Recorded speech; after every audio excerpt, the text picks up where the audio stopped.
자, 오늘 이 새벽에 하나님께서 우리에게 주시는 하나님 말씀은 사사기 20장 36절에서 48절까지 말씀. 사사기 20장 36절에서 48절까지 말씀, 저와 여러분이 한 절씩 교독합니다. 이에 베냐민 자손이 자기가 패한 것을 깨달았으니 이는 이스라엘 사람이 기브아에 매복한 군사를 믿고 잠깐 베냐민 사람 앞을 피하매.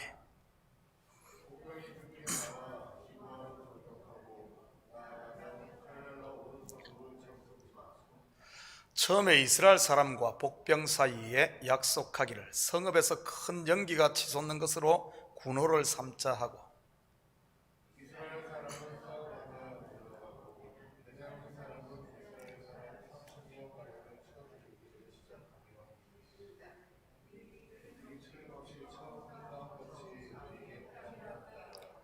연기 구름이 기둥같이 성읍 가운데서 치솟을 때에 베냐민 사람이 뒤를 돌아보며 온 성읍의 연기가 하늘에 닿았고,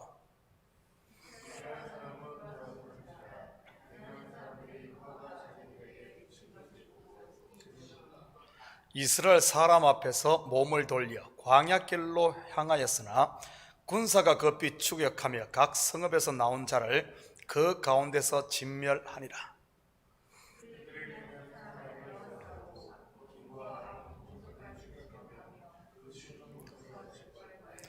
베냐민 중에서 엎드러진 자가 18,000명이니 다 용사더라.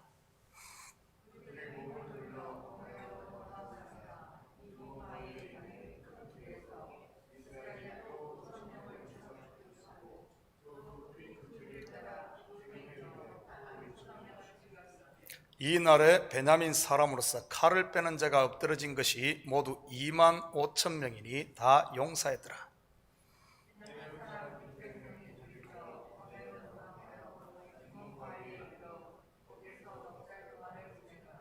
함께 읽겠습니다. 이스라엘 사람이 베냐민 자손에게로 돌아와서 온 성읍과 가축과 만나는 자를 다 칼날로 치고 닥치는 성읍은 모두 다 불살랐더라. 아멘. 좋은 아침입니다. 지금까지 두 번의 전투에서 이스라엘 11지파 4만 명을 죽인 베냐민 사람들의 기세는 하늘을 찌를 듯 했을 것입니다. 26,700의 군사로 40만의 군사를 상대해서 거둔 승리니까요. 그런데 오늘은 전세가 완전히 역전되어 있음을 보게 됩니다. 잠언서에 보면 교만은 패망의 선봉이요 거만은 넘어짐의 앞잡이라는 말이지요. 첫 두 번의 전투에서는 압도적인 군사적 우위로 말미암아 이스라엘 11지파 사람들이 베냐민 지파를 만만하게 봤었지요. 그러다가 보기 좋게 완패를 당했고요. 두 번의 패배 후 이스라엘은 매복 작전을 씁니다. 지난 새벽에 살펴보았듯이 이 매복 작전은 여호수아가 아이성을 점령할 때 사용한 전술이라고 했습니다. 매복 작전의 핵심은 적과의 싸움이 아닌 자신과의 싸움이지요. 이들은 3일 동안을 땅에 바짝 엎드려 있었습니다. 그리고 제3일째 공격을 시작합니다. 여호수아를 공부하며 살펴보았듯이 아이성 전투의 승리 비결이 무엇이었습니까? 자신들이 엎드림으로 자기 속에 숨어있는 진짜적인 아간을 보게 된 것이지요. 그리고 그 아간을 완전히 제거함으로 아이성을 점령하지 않았습니까? 이스라엘 속에 있었던 아간은 결국 우리 성도들 속에 남아있는 썬뿌리 곧 자기 자아라고 했습니다. 그런데 이것이 너무 깊숙이 박혀있기에 쉽게 보이지 않는다는 것이 이 문제입니다. 오늘 본문의 이스라엘 11지파 또한 두 번의 패배 후에야 이 아간을 보게 된 것이지요. 우리에게 있어서도 때로 실패가 거듭될 때는 분명 이유가 있는 줄 압니다. 어쩌면 그것이 우리 속에 있는 진짜 적을 찾는 시간일 수 있지요. 진짜 적을 제거하지 않고야 아무리 승리를 거듭한들 전쟁을 끝낼 수가 없지요. 혹시 여러분의 삶 가운데 하는 일마다 꼬이는 분 계신가요? 뭐 좀 되는가 싶으면 무너지고 하시는 분들 말이지요. 어쩌면 지금이야말로 엎드릴 때가 아닐까요? 밖으로 향하던 시선을 안으로 향해 자기 자신을 살필 때 말입니다. 오늘 이스라엘 11지파는 매복 작전을 통해 베냐민 지파를 성에서 유인해냅니다. 그리고는 매복했던 군사들이 성을 점령하고 불로 성을 사르지요. 40절 같이 봅니다. 연기 구름이 기둥같이 성읍 가운데서 치솟을 때 베냐민 사람이 뒤를 돌아보며 온 성읍의 연기가 하늘에 닿았고, 같은 이미지를 성경 어디에서 찾아볼 수 있을까요? 창세기 19장 27절에서 29절입니다. 아브라함이 그 아침에 일찍이 일어나 여호와 앞에 서 있던 곳에 이르러 소돔과 고모라와 그 온 지역을 향하여 눈을 들어 연기가 온기 가마의 연기같이 치솟음을 보았더라. 하나님이 그 지역의 성을 멸하실 때 곧 롯이 거주하는 성을 엎으실 때 하나님이 아브라함을 생각하사 롯을 그 엎으시는 중에서 내보내셨더라. 바로 소돔과 고모라를 심판하실 때 모습입니다. 이 말은 지금 베냐민의 죄를 하나님께서 심판하신다는 뜻이지요. 하나님을 버리고 자기가 왕이 된 그 거짓 왕을 심판하는 것입니다. 그래야만 하나님의 참 백성 베냐민을 그 거짓 왕의 손에서 구원해낼 수 있으니까 말이지요. 그런데 소돔성을 심판하실 때 하나님께서 아브라함을 생각하사 롯을 건져냅니다. 아브라함을 생각해서란 말은 아브라함과 맺은 언약 때문이라는 말이지요. 마찬가지로 하나님께서 베냐민을 심판하실 때도 그 가운데서 남은 자들에게 피할 길을 주십니다. 47절입니다. 베냐민 사람 600명이 돌이켜 광야로 도망하여 림몬 바위에 이르러 거기에서 넉 달 동안을 지냈더라. 이 심판에서 600명이 살아남습니다. 이스라엘 역사 가운데 이 남은 자에 대한 이야기는 바벨론 포로에서 더욱 선명하게 소개됩니다. 바벨론 포로 70년을 마치고 돌아온 자를 성경은 남은 자라고 부르지요. 이사야 10장 21절 22절입니다. 남은 자 곧 야곱의 남은 자가 능하신 하나님께로 돌아올 것이라. 이스라엘이여 내 백성이 바다의 모래 같을지라도 남은 자만 돌아오리니 넘치는 공의로 파멸이 작정되었습니다. 마태복음 24장 10절에서 13절 봅니다. 그때 많은 사람이 실족하게 되어 서로 잡아주고 서로 미워하겠으며 거짓 선지자가 많이 일어나 많은 사람을 미혹하겠으며 불법이 성함으로 많은 사람의 사랑이 식어지리라. 그러나 끝까지 견디는 자는 구원을 얻으리라. 끝까지 견디는 자도 남은 자를 말합니다. 한 군데 더 봅니다. 고린도전서 3장 12절에서 15절입니다. 만일 누구든지 금이나 은이나 보석이나 나무나 풀이나 집으로 이 터 위에 세우면 각 사람의 공적이 나타날 터인데 그 날이 공적을 밝히리니 이는 불로 나타내고 그 불이 각 사람의 공적이 어떠한 것을 시험할 것입니다. 만일 누구든지 그 위에 세운 공적이 그대로 있으면 상을 받고 누구든지 그 공적이 불타면 해를 받으리니 그러나 자신은 구원을 받되 불 가운데서 받은 것 같으리라. 성경에서 남은 자란 스스로의 노력이나 능력으로 살아남는다는 뜻이 아닙니다. 하나님의 약속이 심판을 이기고 남은 자를 구원한다는 뜻이지요. 아브라함에게도 남은 자가 있었지 않습니까? 누구일까요?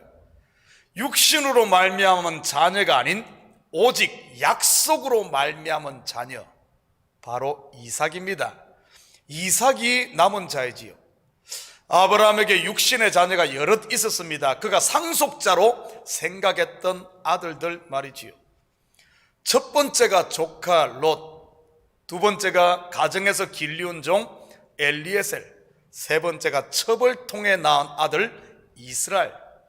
이들은 전부 잠시 있다가 다 떠납니다. 이 떠남을 오늘 본문으로 말한다면 심판이고요. 이들이 다 떠나고 마지막 남은 자녀가 이삭이지요. 그리고 하나님께서는 이 이삭을 통해 하나님의 약속을 성취해 나가지 않습니까? 그렇다면 우리에게 있어 이 남은 자는 무엇을 말하는 것일까요? 금, 은, 보석과 같은 것 말이지요. 우리에게 있어 마지막까지 남는 것은 무엇일 것 같습니까? 믿음으로 연합된 그분, 곧 예수만 남지 않을까요? 혹시 여러분 가운데 무너지는 것들 때문에 힘들어하고 있습니까? 어쩌면 그것이 롯이요, 엘리에셀이요, 이스마엘인 줄 어떻게 압니까? 이스마엘을 내보낼 때 아브라함의 마음도 많이 아팠을 것이 틀림없습니다. 그런데 이스마엘이 떠나야 약속의 아들 이삭이 진짜 상속자로 서게 된다는 사실을 기억하십시오. 나중에 이 진리를 완전히 깨달은 아브라함은 그의 모든 육신의 자녀들을 스스로 다 떠나보냅니다. 확인합니다. 창세기 25장 5절 6절입니다. 아브라함이 이삭에게 자기의 모든 소유를 주었고 자기 서자들에게도 재산을 주어 자기 생전에 그들로 하여금 자기 아들 이삭을 떠나 동방 곧 동쪽 땅으로 가게 하였더라. 베냐민 지파는 이 전쟁에서 2만 5천 명이 전사를 합니다. 베냐민 지파에서 전쟁에 나온 숫자가 2만 6,700명이었죠.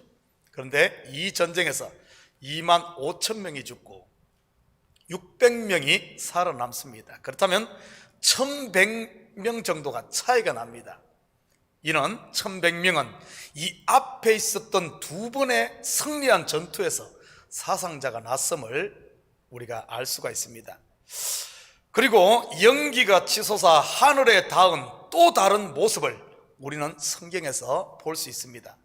바로 성막의 제단에서 번제를 드릴 때 연기가 올라가는 모습이지요. 그 냄새를 하나님이 흠양하시는 것이고요. 이는 곧 베냐민이 하나님께 번제로 드려짐을 보여주는 것이기도 합니다. 바로 죄사함을 위해 드려진 번제 말이지요. 예수 그리스도께서 우리 죄를 위한 제물이 되셨듯이 말입니다. 결국 모든 구약의 심판은 예수 그리스도의 십자가를 예표하는 것이라는 사실입니다. 42절 같이 봅니다. 이스라엘 사람 앞에서 몸을 돌려 광야길로 향하였으나 군사가 급히 추격하여 각 성읍에서 나온 자를 그 가운데서 진멸하니라. 48절 한 절도 봅니다. 이스라엘 사람이 베냐민 자손에게로 돌아와서 온 성읍과 가축과 만나는 자를 다 칼날로 치고 닥치는 성읍은 모두 불살랐더라. 이스라엘 11지파가 베냐민에 행한 이 심판은 이스라엘 백성이 가나안 7족속들에게 행한 모습과 동일함을 알 수 있습니다. 이는 곧 베냐민을 형제로 취급한 것이 아니라 이방인으로 취급했다는 뜻이기도 합니다. 이방인이 되어버린 베냐민 지파에서 나중에 이스라엘의 초대 왕인 사울이 나옵니다. 바로 자기들 스스로 세운 가짜 왕 말이지요. 모세 율법에 보면 이방인을 왕으로 세우지 못하도록 했습니다. 그런데 이방인이 되어버린 베냐민 지파에서 왕이 세워지지요. 이 왕위가 영원할까요? 아닙니다. 한 대를 넘기지 못하고 왕대가 끝나지요. 그리고는 유다 지파에서 하나님이 세운 참된 왕 다윗이 나오지 않습니까? 참 신기하게도 유대인의 왕으로 오실 예수님 앞에도 이방인의 가짜 왕인 헤롯이 유대의 왕으로 있었습니다. 사랑하는 성도 여러분, 오늘 본문은 참 왕이 오시는 길을 예비하기 위해 가짜 왕을 심판하는 내용입니다. 이 이야기는 바로 우리들의 이야기지요. 하나님이 보내신 참 왕인 예수님이 오시기 전에 나라는 가짜 왕이 나의 주인 노릇 하고 있었지요. 그런데 예수님이 군대 장관으로 친히 오셔서 이 가짜 왕을 심판한 것이 아닙니까? 이 쫓겨난 가짜 왕 곧 나라는 옛사람이 슬그머니 들어와 다시 왕 노릇하려고 하고 있지는 않습니까? 여러분 마음에 은혜와 평강 그리고 감사가 희미해져 간다면 그것이 바로 옛사람이 역사하고 있다는 신호라는 것을 잊지 마시기 바랍니다. 이 새벽에 이런 신호가 감지되거든 십자가의 은혜의 보좌 앞에 엎드림으로 가짜 왕은 쫓아내고 참 왕인 예수님이 주신 은혜와 평강이 우리의 마음을 주장케 하므로 오늘 하루도 여러분의 삶의 현장에서 하나님의 나라를 온전히 사는 복된 하루 되시기를 주님의 이름으로 축복합니다. 우리 같이 기도합니다.